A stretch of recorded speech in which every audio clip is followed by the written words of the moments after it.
Je vais maintenant te conduire dans un voyage spirituel. Laisse-moi te parler comme une voix qui marche à côté de toi, dans la vallée et sur la montagne, dans le bruit et dans le silence. Car ce que tu t'apprêtes à entendre n'est pas un simple message. C'est une traversée, une immersion, un dévoilement. Tu ne verras peu être pas tout immédiatement, mais à mesure que les mots entreront en toi, tu comprendras que certaines saisons de ta vie n'étaient pas des hasards, mais des préparations sacrées. Et que les signes que Dieu dépose avant une grande bénédiction ne ressemblent pas toujours à ce que tu imaginais. Il y a des jours où ton âme sent sans comprendre.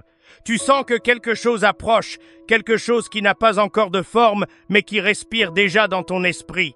C'est comme une rumeur céleste, une vibration douce, une pression intérieure qui ne vient ni de l'enthousiasme humain, ni de l'ambition personnelle.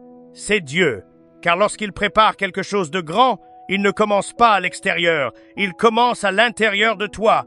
Il déplace des choses invisibles, il déracine, il émonde, il élargit, il souffle sur ce qui est endormi. Et soudain ton cœur commence à battre différemment. Il y a des moments où tu ne supportes plus l'endroit où tu es, non pas parce qu'il est mauvais, mais parce qu'il est trop petit pour ce que Dieu prépare.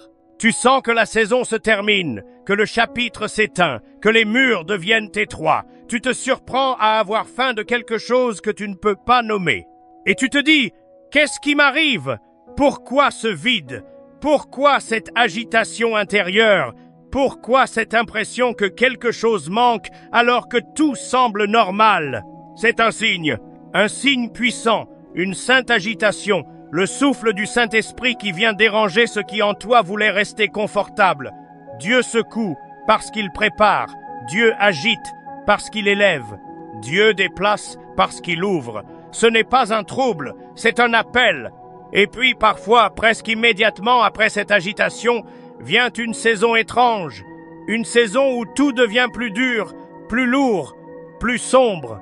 On se dit, Seigneur, si tu m'amènes quelque chose de grand, pourquoi cette tempête? Pourquoi ce désert? Pourquoi ce feu? Mais dans la Bible, rien de grand n'est jamais venu sans feu. Joseph a connu la trahison, David a connu la poursuite, Élie a connu la grotte, Paul a connu l'oubli. Même Jésus a connu le désert avant la gloire. Dieu teste ce qu'il veut confier. Dieu purifie ce qu'il veut élever.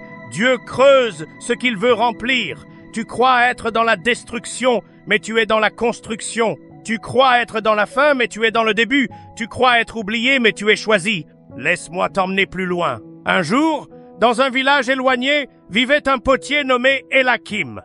On disait qu'il avait un don unique. Il façonnait des vases qui tenaient toute une vie, mais personne ne savait comment il les rendait aussi solides. Un jour, un jeune apprenti lui demanda « Maître, pourquoi chauffes-tu l'argile si fort? Pourquoi la frappes-tu? Pourquoi la presses-tu autant? Elle ne va jamais résister. » Elakim sourit et répondit « Ce n'est pas pour la briser que je la presse, mais pour la préparer. Si je n'enlève pas l'air, elle se fissurera. Si je ne la mets pas au feu, elle restera fragile. Si je ne la tourne pas sans cesse, elle perdra son équilibre. La pression que tu vois est la preuve que je veux en faire quelque chose de précieux. Toi aussi, tu es passé par les mains du potier. Et s'il te presse, s'il t'étire, s'il te chauffe, ce n'est pas pour te briser. C'est pour te rendre capable de porter ce qu'il va déposer en toi. La bénédiction que Dieu prépare n'est jamais proportionnelle à ton confort, mais à ton endurance. Et puis il y a ces moments où des portes se ferment, brutalement, sans explication. Une relation s'éteint, une opportunité disparaît, un projet se disloque.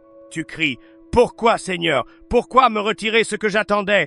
Pourquoi fermer ce que j'implorais? Ce que tu appelles perte, Dieu appelle émondage. Ce que tu appelles fin, Dieu appelle purification. » Il enlève parce qu'il protège, il ferme parce qu'il redirige, il coupe parce qu'il prépare plus grand. Un jour, tu comprendras que la porte fermée n'était pas une malédiction, mais une délivrance.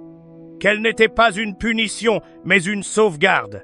Dieu ferme toujours ce que tu n'oserais jamais fermer toi-même. Et puis arrive une saison que peu comprennent, l'isolement, pas l'abandon, pas le rejet, pas l'exclusion, non. Un isolement divin, un retrait orchestré par Dieu. Il t'éloigne, il te cache, il te déconnecte de ce qui t'épuisait, il te coupe du bruit, et cela fait mal, parce que nous voulons être entourés, compris, soutenus. Mais Dieu dit, je te veux pour moi, comme Moïse sur la montagne, comme Élie dans le vent léger, comme Jésus dans le désert. Dieu utilise l'isolement comme une salle d'opération.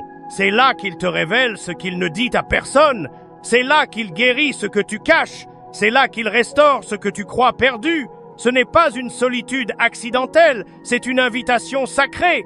Et lorsque l'isolement a terminé son œuvre, quelque chose d'étrange se produit.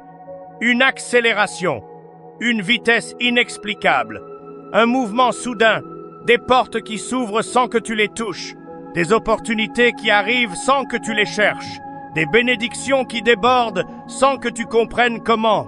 Dieu agit vite lorsqu'il a fini de te préparer. Mais le signe le plus puissant, celui que tu ne peux pas imiter, celui que tu ne peux pas fabriquer, c'est la paix. Une paix qui n'a aucun sens. Une paix qui te tient même quand tout s'écroule. Une paix qui te dit, ce n'est pas toi qui contrôle, c'est moi. Cette paix-là est la signature de Dieu. C'est le sceau avant la visitation. C'est l'annonce silencieuse que ta saison change. Et maintenant, laisse-moi prier pour toi. Seigneur, voici ton enfant. Voici sa saison. Voici son cœur fatigué, son âme agitée, son esprit qui cherche ta lumière. Je te demande maintenant d'ouvrir les cieux au-dessus de lui, de faire descendre ta paix là où il n'y avait que confusion, de déposer un repos que personne ne peut enlever. Seigneur, touche son cœur et rappelle-lui que chaque agacement intérieur était un appel, chaque épreuve était une préparation, chaque porte fermée était une protection. Chaque isolement était une rencontre. Chaque accélération était une confirmation. Et maintenant, Père, que descende ta paix, cette paix profonde, cette paix que rien n'égale, cette paix qui dépasse toute intelligence, cette paix qui annonce la visitation. Je prie pour que tu relèves ce qui s'était affaissé, pour que tu ressuscites ce qui semblait mort, pour que tu réveilles les rêves que la fatigue avait étouffés. Seigneur, souffle à nouveau. Restaure, relève, répare, renouvelle. Que ton enfant sente à l'intérieur de lui non pas la peur, mais l'espérance. Non pas la confusion, mais la clarté. Non pas le doute, mais la foi. Laisse-le savoir que ce qu'il vit n'est pas un hasard, mais un processus divin. Qu'il est plus près de sa percée qu'il ne le croit. Que tu prépares une bénédiction qu'il n'a jamais vue, une grâce qui va transformer son histoire. Une visitation qui va bouleverser sa vie. Seigneur, place-le dans ta main, place-le dans ta lumière et conduis-le dans la saison que tu as destinée pour lui. Qu'il marche non pas avec crainte, mais avec assurance. Car tu es son Dieu, son guide, son Père, son refuge, et ce que tu as commencé en lui, tu l'accompliras. Au nom puissant de Jésus-Christ. Amen.